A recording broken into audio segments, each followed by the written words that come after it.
Shalom, perkenalkan nama saya Mikael Huta Barat dari Fakultas Bahasa dan Seni, Prodi Pendidikan Bahasa dan Sastra Indonesia, Universitas Negeri Medan, dengan NIM 22324110004, Stambuk 2023. Nah, di sini saya akan mempresentasikan kesimpulan dari hasil wawancara untuk memenuhi tugas mata kuliah perkembangan peserta didik dengan dosen pengampu yaitu Ibu Salsabila Hasiana Tanjung SPD MPD.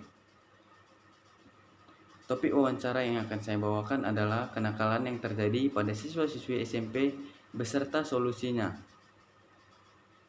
Wawancara ini dilaksanakan pada Kamis tanggal 26 dan 27 September 2023 di UPT SMP Negeri 38 Medan dan warga sekitar dengan mewawancarai dua orang guru dan 3 orang tua wali murid peserta didik.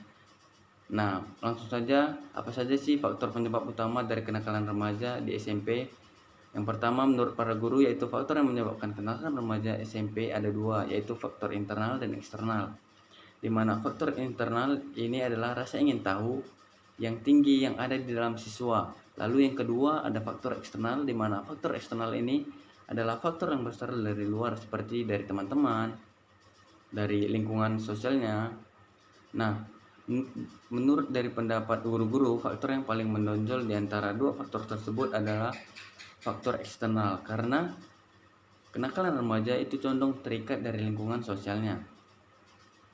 Lalu menurut pandangan atau pendapat dari orang tua siswa juga sama, yaitu faktor eksternal juga. Mengapa demikian? Karena faktor eksternal seperti kurangnya perhatian dari orang tua dan lingkungan sekolah, seperti di mana anak tersebut dikelilingi oleh siswa yang lain yang memiliki beberapa karakteristik ataupun kepribadian yang berbeda-beda, sehingga anak tersebut dapat mengikuti atau melakukan hal-hal yang tidak diinginkan oleh orang tua siswa. Lalu, bagaimana sih peran lingkungan sekolah beserta pendidikan untuk mencegah ataupun mempengaruhi agar kenakalan remaja anak SMP itu tidak terjadi, serta guna untuk membangun karakter peserta didik? Menurut pendapat guru, agar terhindar dari kenakalan remaja, sekolah membuat kebijakan serta peraturan dan kegiatan yang membangun karakter. Nah, kegiatan yang bermanfaat bagi siswa dari hari Senin hingga hari Sabtu, sehingga peserta didik tidak terpengaruh akan yang namanya kenakalan remaja. Dan juga guna mendidik siswa agar tetap memiliki karakter takut akan Tuhan.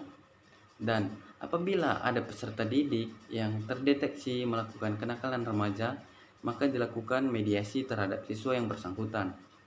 Lalu yang kedua, dilakukannya sosialisasi terhadap orang tua peserta didik, lalu diberikannya sanksi tegas atas perbuatan yang telah mereka lakukan. Lalu bagaimana sih pendapat orang tua? Nah, menurut para orang tua, peran lingkungan sekolah atau pendidikan itu hanya sebagian kecil dibandingkan dengan peran orang tua itu sendiri. Nah, kenapa demikian? Karena beberapa anak lebih terbuka kepada orang tua mereka. Dapat dikatakan bahwa siswa ini kadang menganggap orang tua itu sebagai sahabat, bukan sebagai musuh mereka. Nah, mereka juga kadang sering curhat atau berbagi keluh kesah yang terjadi selama di sekolah maupun di luar sekolah. Lalu, apa sih peran orang tua dalam mencegah kenakalan remaja? Peran orang tua juga dalam membangun karakter anak dapat dimulai dari melakukan pendekatan agama, sehingga hal tersebut tidak terjadi. Mengapa demikian? Karena bagi anak yang sudah sangat dapat dikatakan patuh terhadap agamanya, maka mereka juga akan takut dalam melakukan hal-hal yang dilarang oleh agama yang ia anut, larangan-larangan atau perintah dari agama mereka, sehingga kenakalan-kenakalan seperti narkoba, berjudi, geng motor, pergaulan bebas, bullying, dan yang lain-lain itu tidak akan terjadi apabila anak tersebut diberikan pendekatan terhadap Tuhan. Lalu anak tersebut diarahkan agar mematuhi peraturan-peraturan yang membangun karakter peserta didik itu cenderungnya dari sekolah, sehingga semua kenakalan tersebut tidak akan terjadi pada peserta didik itu sendiri. Sehingga dapat disimpulkan bahwa peran yang paling penting itu adalah yang pertama, peran dari rumah seperti dari orang tua peserta didik itu sendiri, karena Bekal karakter anak itu terbangun dari rumah mereka seperti hal-hal kecil yang dilakukan oleh orang tua dalam mengingatkan anaknya untuk taat kepada agama, sehingga permasalahan-permasalahan atau hal-hal yang menyimpang itu tidak akan terjadi.